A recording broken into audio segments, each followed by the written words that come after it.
আছো তোমরা? নিশ্চয়ই অনেক ভালো। কিশোয়ান এবং ক্লাসের বাইরে থেকে তোমাদেরকে জানাচ্ছি আন্তরিক শুভেচ্ছা। কিশোয়ান এবং ক্লাসের বাইরে টিম নিয়ে আজকে আমরা চলে এসেছি ঢাকা থেকে অনেক দূরে, বগুড়ার শেরপুরের অন্যতম সেরা শিক্ষা প্রতিষ্ঠান দি সামিট ইন্টারন্যাশনাল স্কুলে।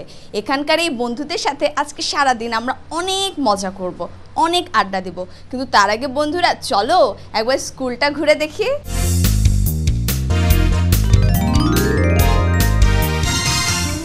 প্রকৃত শিক্ষাই একটি জাতিকে উন্নতির শীর্ষে পৌঁছে দিতে পারে। এই স্লোগানকে ধারণ করে ২০০০ সালে মাত্র ৭০% জমির উপর বিশিষ্ট শিক্ষানুরাগী ও সমাজসেবী অ্যাডভোকেট হাসান বারী কর্তৃক প্রতিষ্ঠিত হয় বগুড়া জেলার শেরপুরের অন্যতম শিক্ষা প্রতিষ্ঠান দি সামিট ইন্টারন্যাশনাল স্কুল। সুশৃঙ্খল পরিবেশে ২টি শিফটে এর শিক্ষা কার্যক্রম পরিচালিত হচ্ছে।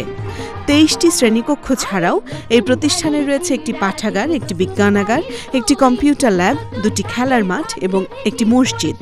গভর্নিং বডির সভাপতি আব্দুল ওয়াহিদ শাহর প্রত্যক্ষ তত্ত্বাবধানে এবং মোহাম্মদ সাইফুল ইসলামের নেতৃত্বে প্রায় ১০০০ শিক্ষার্থীর শিক্ষা কার্যক্রম সুশৃঙ্খলভাবে পরিচালিত হচ্ছে ৩৭ জন অভিজ্ঞ শিক্ষক এবং ৩২ জন কর্মকর্তা ও কর্মচারীর নিরলস পরিশ্রমে। মেধাসম্পন্ন লেখাপড়ার পাশাপাশি এই প্রতিষ্ঠানটি সাংস্কৃতিক কর্মকাণ্ডেও সমান পারদর্শিতা অর্জন করেছে।